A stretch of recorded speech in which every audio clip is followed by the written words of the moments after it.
So now continuing on what you guys heard me saying about the trauma, we were talking about it. So we have the big T, we have the little t here, right? So this is where we start to build off of the different type of like what trauma can look like. Big T is like, okay, something super big has happened. This is like it's life threatening. It can be a super shocking experience. And the idea there is like, let's take, for example, war or violence. I know Nigeria for a period of time, certain parts of it more so versus others, have been really impacted by the conflict that's happening between don't quote me on this because I do not follow politics intentionally, but I know there was the kidnapping stuff that was happening. There's been a lot of political upheaval, that kind of stuff that's happening in the background. These kind of situations can be attributed to being a big T experience, right?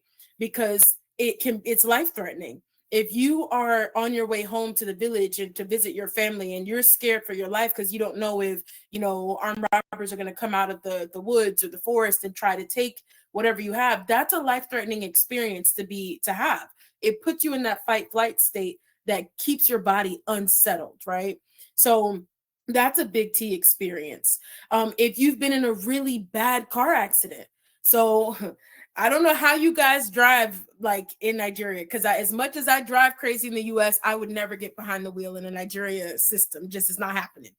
But that's a life-threatening experience, right? Like the way traffic goes from 2 lanes to 4 lanes overnight is something. But if there's a really bad car accident that happens, the fire on the bridge, even witnessing these things, guys, I want to make sure you guys understand that also can contribute to it being a big T. So I do recall there was a time, I think it was Lagos, there was a big fire on the bridge. Something happened and quite a few people, passed away in that scenario. I think there was a standoff at one of the it was like it wasn't the border.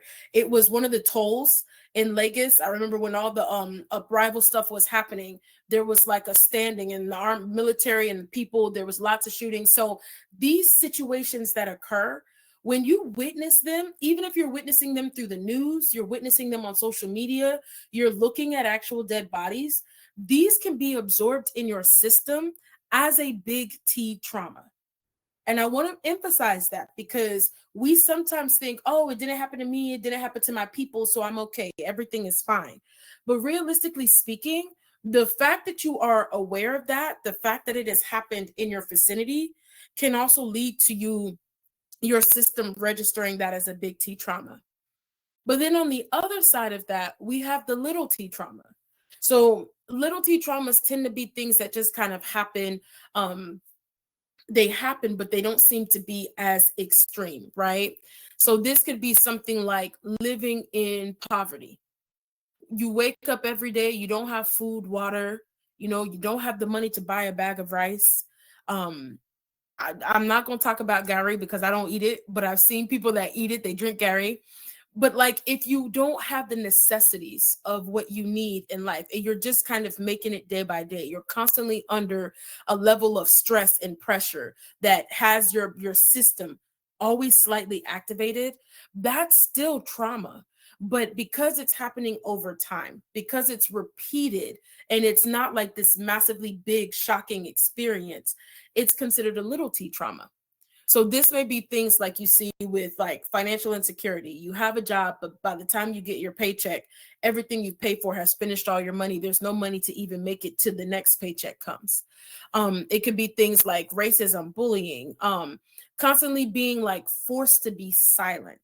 Now, I know all of you that are attending are adults, but if you think back to your childhood, in our culture in Nigeria, the children are trained to be obedient. We're trained to be submissive.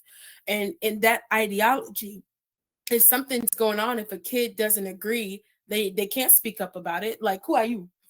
You do as you're told, right? But as a child, if there's things that you're concerned about or things that are not making sense, things that have you scared, it might be really difficult to just kind of throw that away, put it to the side. And if you continue to experience those type of things, they are going to end up having a lasting impact on you. So it ends up being, like we said, a little T trauma, but it's still a trauma nonetheless.